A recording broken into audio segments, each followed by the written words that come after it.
এই রকম একটা চিকেন রেসিপি থাকলে রুটি, পরোটা, নানের সাথে আর কিছুই লাগবে না, বা পোলাওয়ের সাথেও খাওয়া যায়। তো এই যে শাহী চিকেন মহারানী রেসিপি নিয়ে আজ হাজির হয়েছি। আমি আর আমার ছেলে মিলে বানিয়েছি, তবে রেসিপিটি আমার ছেলের। তো আশা করি সকলেই খুব ভালো আছেন। আজ আমি আবার হাজির হয়ে গেছি সিম্পলি উর্মিতে। আপনাদের সকলকে স্বাগত রইল। চলুন রেসিপি শুরু করা যাক। তো প্রথমেই 2 কেজি চিকেন আমি ভালো করে ধুয়ে পরিষ্কার করে জল ঝরিয়ে নিয়েছি। একটা ম্যারিনেশনের জন্য মশলা লাগবে। রসুন নিয়েছি, আদা নিয়েছি, কাঁচা লঙ্কা, ধনেপাতা। রসুনটা বেশ 10 থেকে 20 কোয়া, আদা 2.5 ইঞ্চি পরিমাণ, আর লঙ্কা 15 থেকে 20টা হবে।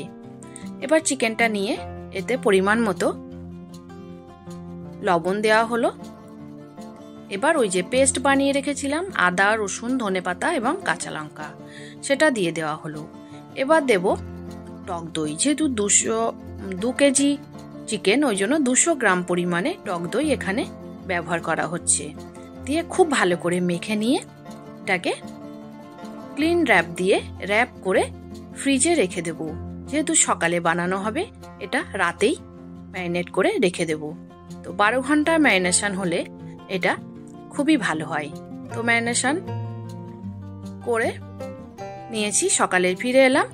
এবার দেখুন আমি পেঁয়াজ নিয়েছি এখানে 4 থেকে 5টা, তিল, এখানে কুমড়োর দানা আর কি, মগজ এটা, আর কাজু, এগুলো 1/3 কাপ করে নেওয়া হয়েছে।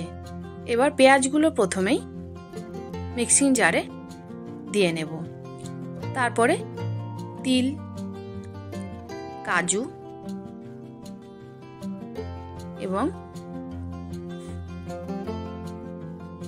পামকিন সিড এটাও দিয়ে একটা পেস্ট বানিয়ে নেওয়া হবে। দেখুন পেস্ট হয়ে গেছে। আপনাদের কাছে যদি পামকিন সিড না থাকে, চারমগজ ব্যবহার করতে পারেন।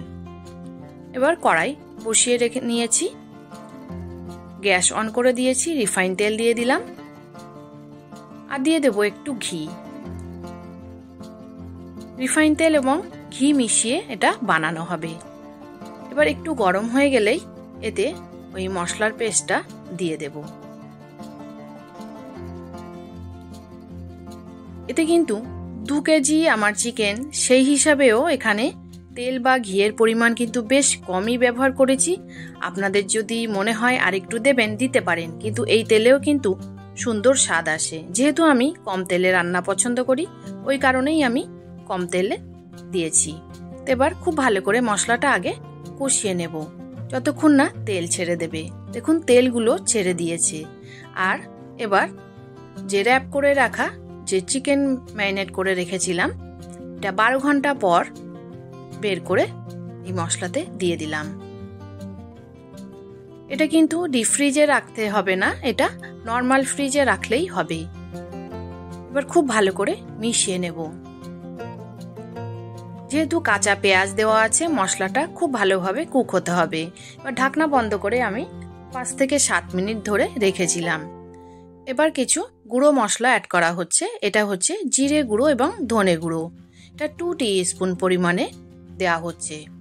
2 টিস্পুন ধনে গুঁড়ো, 2 টিস্পুন জিরে গুঁড়ো দিয়ে আবারও খুব ভালো করে মিশিয়ে নেব। যেহেতু একটু বেশি মাংস, ওই জন্য মেশানোটা আমি করছি, কিন্তু মশলার পরিমাণ যাবতীয় সব কিছুই আমার ছেলে করছে আর কি। এবার এটা ভালোভাবে কষিয়ে নেওয়ার পর গরম মশলা গুঁড়ো অ্যাড করা হচ্ছে। এখানে 1 টিস্পুন গরম মশলা গুঁড়ো দেওয়া হয়েছে। দিয়ে আবারও খুব ভালো করে মিশিয়ে যতক্ষণ না এই মশলা থেকে তেল ছেড়ে দিচ্ছে ততক্ষণ অবধি কষাতে হবে। আর যেহেতু অনেকক্ষণ ম্যারিনেশনে ছিল, ওই কারণে খুব বেশি সিদ্ধর প্রয়োজন নেই, একটু সিদ্ধ হলেই হবে। এবার এতে রোজ ওয়াটার এবং কেওড়া ওয়াটার অ্যাড করা হবে 1 টেবিল স্পুন পরিমাণে করে। প্রথমে রোজ ওয়াটার দেওয়া হয়েছে, এবার কেওড়া ওয়াটার দেওয়া হচ্ছে। এটা দিলে এর সেন্ট দারুণ হয়। একবার অবশ্যই আপনারা বানিয়ে দেখতে পারেন। এই দেখুন এর থেকে কিন্তু তেল ছেড়ে দিয়েছে। এবার আমি একটা পাত্রে জল গরম করতে বসিয়ে রেখেছিলাম, একদম ফুটন্ত জল একটু দিয়ে দেব, কারণ একটু গ্রেভি না হলে হয় না, একদম শুকিয়ে যাবে, ওই কারণেই একটু জল দিয়ে দিলাম। দিয়ে 5 মিনিট ফোটালেই হয়ে যাবে। এবার কসুরি মেথি আমি এই সময় দিয়ে দেব ফোটার আগেই। একটু হাতে ডলে দিলে এর ফ্লেভারটা দ্বিগুণ হয়ে যায়। এবার ঢাকনা বন্ধ করে 5 মিনিট রান্না করলেই রেডি। দেখুন তেলগুলো একদম উপরে উঠে এসেছে। এবার একটু অবশেষে অ্যাড করলাম, এটা হচ্ছে গোলমরিচ গুঁড়ো। এখানেও 1 টিস্পুন পরিমাণে গোলমরিচ গুঁড়ো অ্যাড করা হয়েছে। একদম গ্যাসটা বন্ধ করে আমি 5 মিনিট স্ট্যান্ডিং টাইমে রেখেছিলাম। একদম রেডি। এত সুন্দর ফ্লেভার আসছে কি বলবো। একবার অবশ্যই এইভাবে বানিয়ে দেখতে পারেন।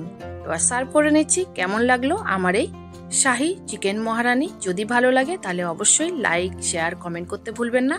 আর নতুন বন্ধুদেরকে বলছি চ্যানেলটি সাবস্ক্রাইব করে আমার পাশেই থেকে যেতে পারেন।